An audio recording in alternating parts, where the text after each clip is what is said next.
Your brain has one job above all else, and that's to keep you safe. It's not wired for success, fulfillment, or pushing past limits. It's wired for comfort, because comfort means survival. When given the choice between staying in bed or waking up early to work out, your brain will whisper, "Stay in bed. It's warm here." When facing a difficult conversation, it'll say, "Avoid it. It's easier that way." And when chasing a dream, it will warn you, "That's risky. What if you fail?"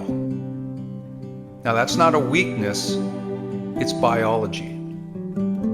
Your brain is designed to keep you in familiar patterns because the known feels safe, even if the known is making you miserable. It would rather you stay in a toxic job, a bad relationship, or routines that lead nowhere because at least you know what to expect. But here's the truth. Comfort is a trap. It keeps you stuck. It keeps you small. It keeps you from reaching the potential you were meant to step into. The good news is you're in charge. You can override the programming. You can train your brain to embrace challenge instead of avoiding it. And here's how. Number one, recognize the resistance. That little voice telling you to stay comfortable, call it out. When you hesitate to take action, pause and ask yourself, is this a real reason or just my brain trying to keep me safe? 9 times out of 10, it's just a defense mechanism. Recognizing the resistance gives you power over it. Number 2, do the hard thing first. Your brain craves routine. If you always let it pick the easy route, it'll keep you doing so. Break the cycle. Wake up, take a cold shower. Make that difficult phone call right away. Go to the gym before your brain has time to negotiate. Make discomfort your new normal. Number 3 is reframe the pain. Instead of seeing challenge as suffering, see it as growth. That workout isn't pain, it's progress. That tough conversation isn't scary, it's strength. That rejection isn't failure, it's a lesson. Change the way you label discomfort, and you can change how you experience it. Number 4, commit publicly. Your brain will try to talk you out of things when no one is watching. So tell people what you're doing. Announce your goal. Get an accountability partner. Set deadlines you can't ignore. When quitting is no longer an option, you'll find a way forward. Number 5, train discomfort like a muscle. Every time you push past comfort, you rewire your brain. The more you do it, the easier it gets. Take the stairs instead of the elevator. Speak up in meetings. Say yes to opportunities before you feel ready. Small discomforts lead to bigger breakthroughs. The choice is yours. Your brain will always seek comfort, but comfort won't build the life you want. So, do you give in or do you take control? One leads to stagnation while the other leads to growth, strength in the life you were meant to live. Push past comfort. Override the programming. You're stronger than your brain wants you to believe.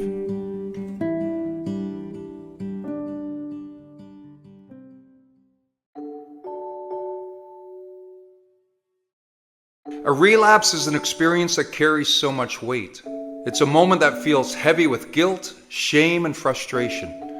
And you told yourself you wouldn't go back, yet here you are, staring at the aftermath of what feels like failure. But listen to me, it's not failure. It's a part of the journey. I know it doesn't feel like it right now, but relapsing isn't the end of your story. It's a detour, not your destination.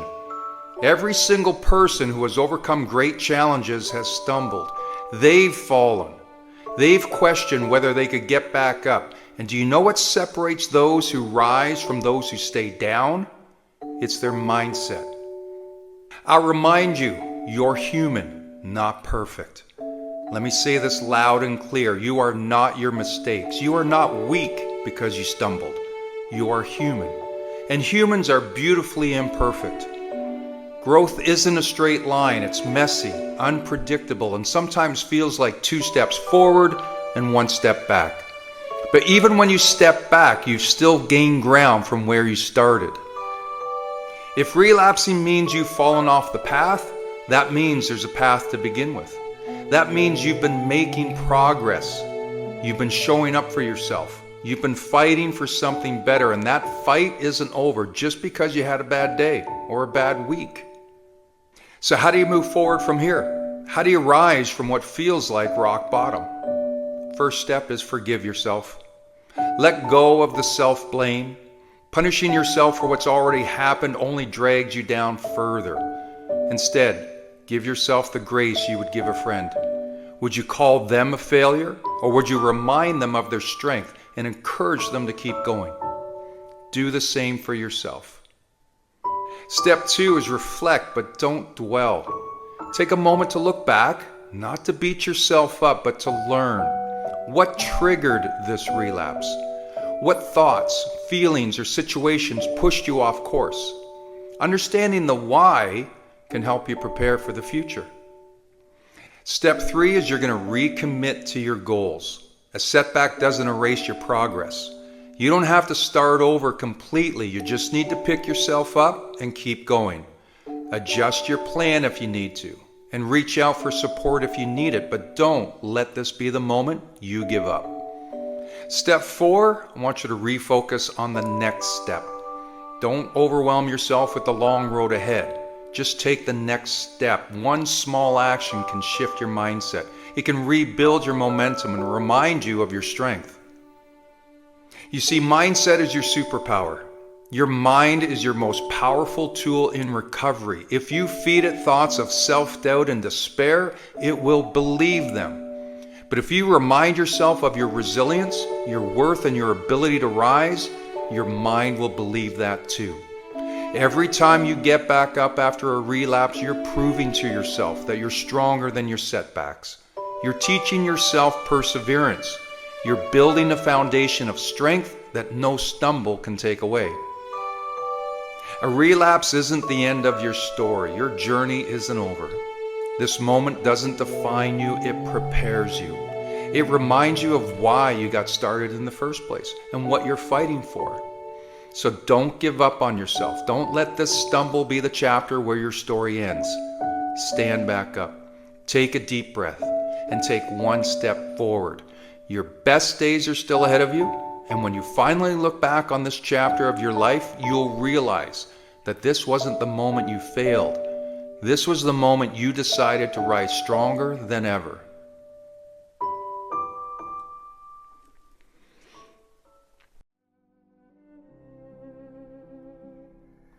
Life is made up of chapters. Some are long and joyful, filled with achievements and laughter. Others are short and bitter, marked by loss, setbacks, and struggles. But no matter how the last chapter ended, here we are, at the start of a new one. What's written is done, the ink is dried, and there's no rewriting the past. But the beautiful part is what comes next is still blank. The future is unwritten, and you hold the pen. Think about the opportunity you have. Your story can change at any time. You're not defined by one chapter. You're not trapped in the plot that unfolded yesterday.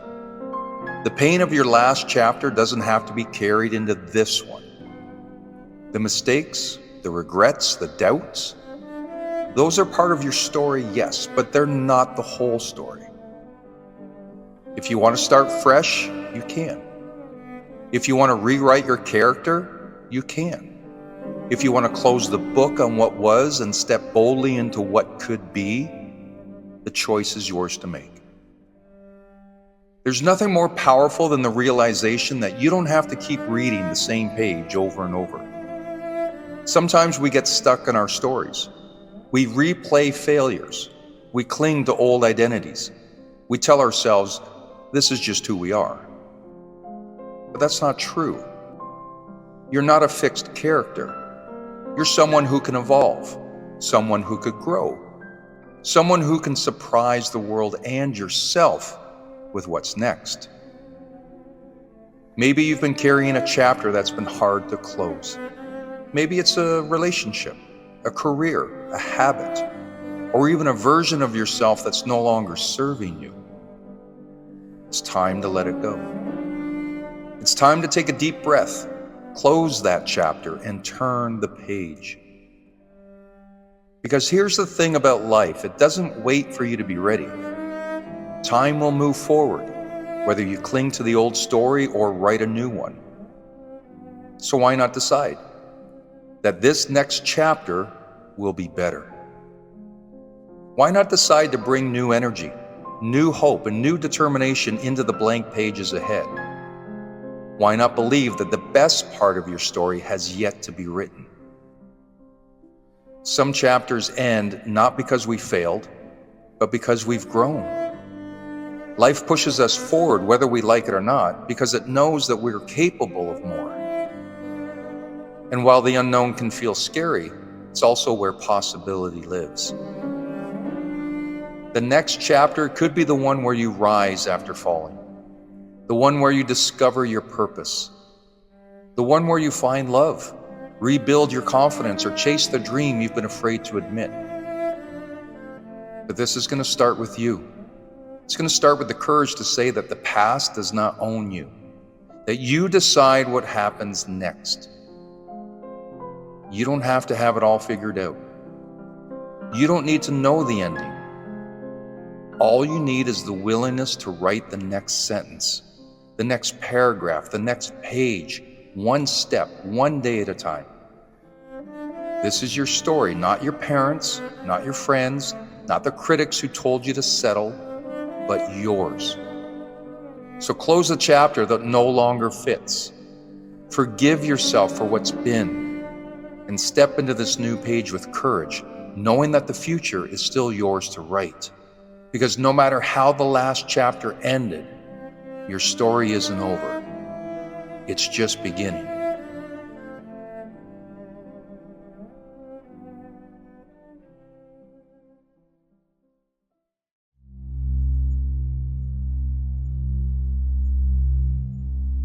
The God's honest truth is that people are going to give up on you. It's not fair, but it's fact. Friends are going to drift away.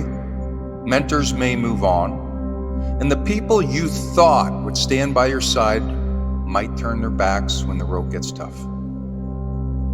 But the great thing is, you don't need everyone to believe in you.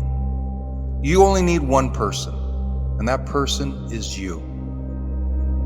It doesn't matter how many people doubt you. It doesn't matter if the world turns its back. If you have the courage to look in the mirror and say, I believe in myself, then nothing, absolutely nothing can stop you. Because belief is power. Belief is the one thing that turns pain into fuel. Life will bring you pain. It will challenge you. It will put obstacles in your path and ask you, what are you going to do now? That's the moment that defines you. That's the moment when you have two choices. Give up or get up. It sounds simple, but make no mistake, it's hard. It's hard to stand when your legs feel weak. It's hard to rise when the weight of the world is pressing down on you. It's hard to keep moving when the voices in your head are louder than the cheers of the crowd. But those are the moments where greatness is born. Every time you choose to get up, you are writing your story. You are showing yourself what you're made of. You are proving that no setback, no disappointment, no rejection is stronger than your will to rise. People might have given up on you, but they don't decide your destiny. You do. And when you feel like quitting, when the pain feels too big and the dreams feel too far, I want you to remember that pain is not your enemy. Pain is your fuel. Every hurt, every know that you encounter. Every failure, it's all energy. Use it. Let it light a fire within you. When they say you can't, let that push you harder. When the door closes, let that drive you to build your own. When you fall, get back up with the kind of force that makes the world take notice. Because this is your life. This is your dream. And no one, no doubter, no critic, no quitter gets to take that from you. So get up every day, even when it's hard. You know what? Especially when it's hard. Get up for the person you're becoming. Get up for the dream you refuse to let die. Get up because you owe it to yourself to see how far you can go. You don't need permission. You don't need approval. You don't need the world to believe in you. All you need is you. So when the pain comes, when the odds feel stacked against you, remember, you've only got two choices. Give up or get up. And I know which one you'll choose, because one day, the people who gave up on you will say, I never saw it coming. And you'll say, that's because you weren't looking.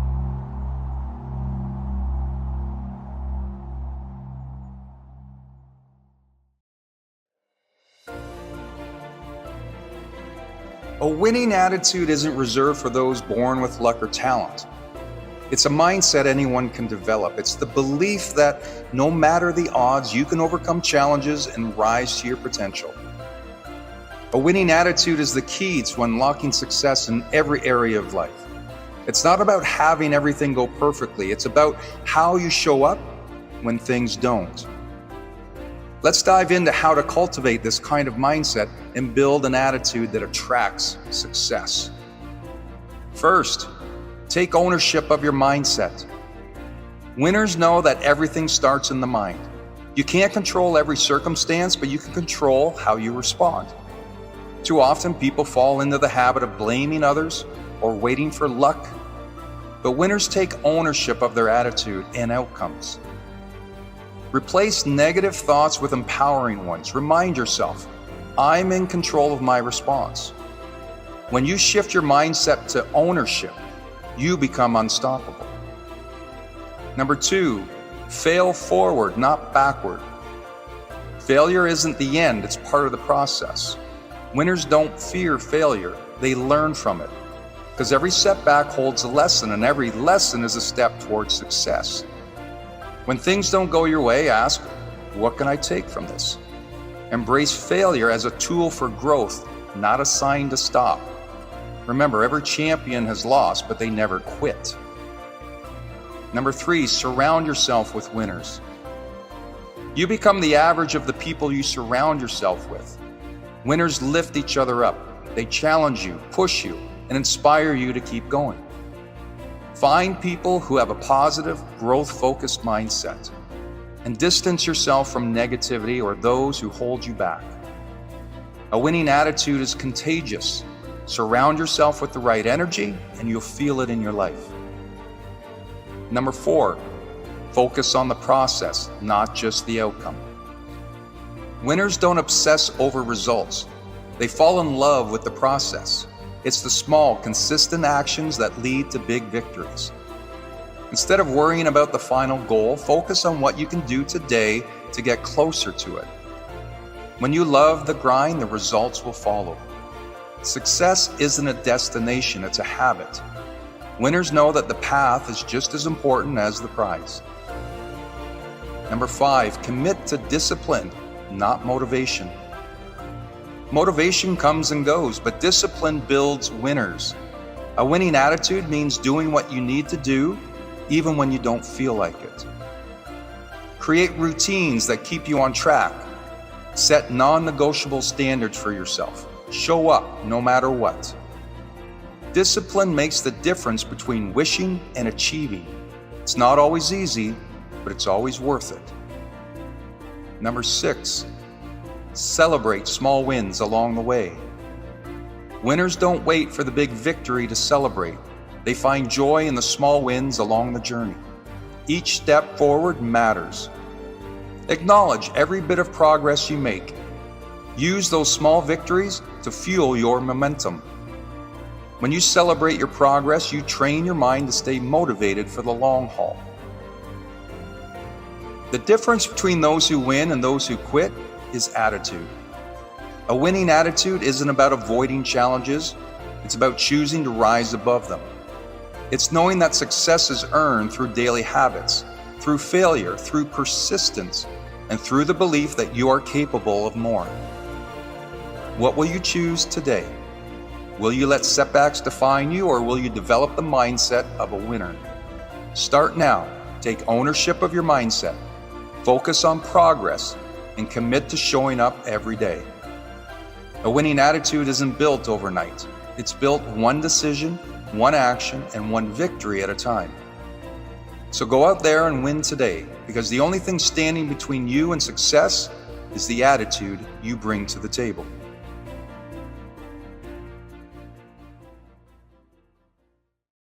Today's going to be a day to get back up and get back in the fight.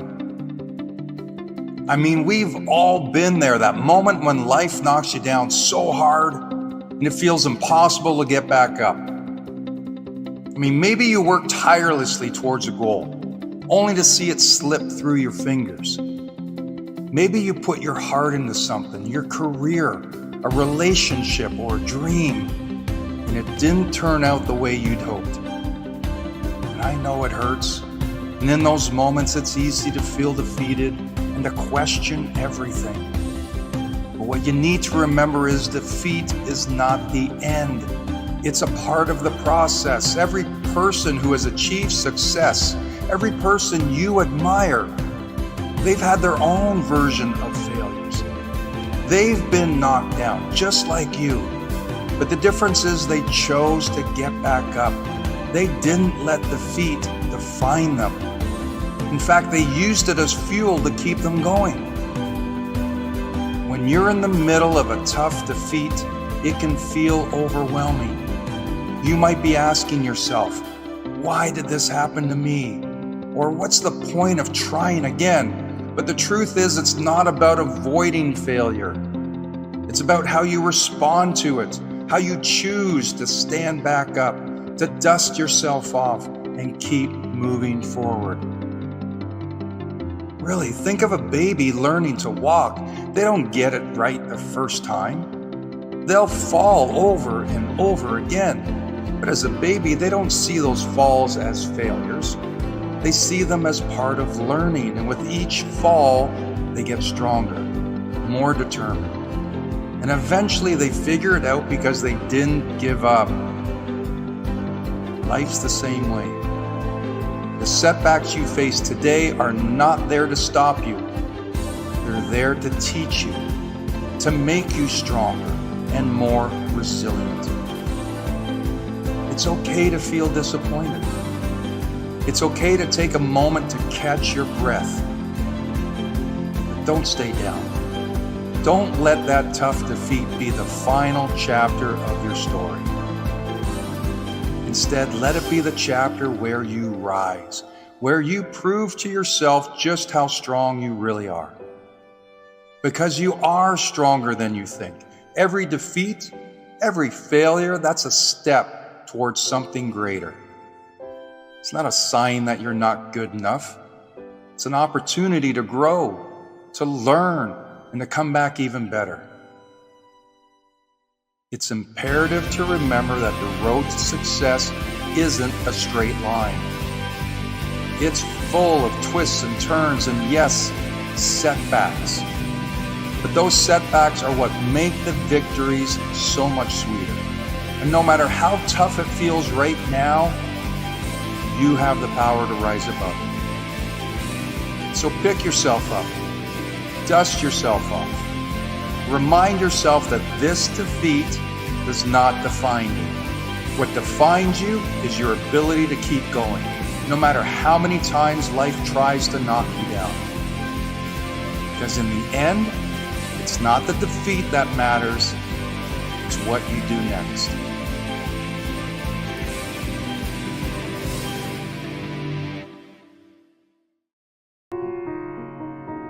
Let's talk about something that we all deal with, but we rarely address. That little voice in our heads, and you know what I'm talking about. The voice that says you're not good enough, you'll never succeed, or why even bother? This is negative self-talk, and it's something that can drag us down if we let it. Negative self-talk doesn't just affect how we feel in the moment. It impacts our entire lives. When we let those negative thoughts run wild, they begin to shape our reality. They drain our energy, kill our motivation, and push us in a cycle of self-doubt and even depression. Before we know it, we start believing that we're not capable of achieving our goals or deserving of happiness. The fact is, you are not your negative thoughts. Just because your mind tells you something, that doesn't make it true. That voice in your head isn't there to help you. It's there to hold you back. I want to remind you that you have the power to take control.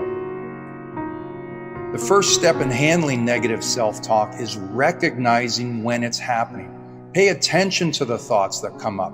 When you're faced with a challenge or when something doesn't go your way, be aware. Are you immediately telling yourself, I'm such a failure, or I'll never get this right? When you catch yourself thinking these things, stop and ask yourself, is this really true? Or is this just fear and self-doubt talking? Once you recognize those negative thoughts, challenge them. Replace them with positive, realistic affirmations. Instead of thinking, I'm not good enough, say, hey, I'm doing my best and I'm growing every day. Instead of saying, I'll never succeed, remind yourself, I've faced challenges before and I've overcome them. This isn't about pretending everything is perfect. It's about giving yourself the chance to see from a new perspective. It's about showing yourself some grace and understanding that growth takes time. The next time you hear that negative voice creeping in, remember that you have the power to shut it down. You don't have to listen to it. You don't have to give it space to rule your thoughts. You are in control of your mindset, and that's one of the most powerful tools you have. Overcoming negative self-talk isn't easy, but it's necessary if you want to live your best life. It's time to replace that voice of doubt with one of encouragement and hope. Remind yourself that you are worthy, you are capable, and you are enough. So today I challenge you, speak to yourself like you would speak to somebody else. Love yourself. Show yourself kindness, patience, and understanding. When you start doing this, you'll find that you have more energy, more confidence, and more strength to go after the things you want in life. Your words, both the ones you say out loud and the ones that you say to yourself, they have power. Make sure you're using that power to lift yourself up, not tear yourself down. You deserve nothing less.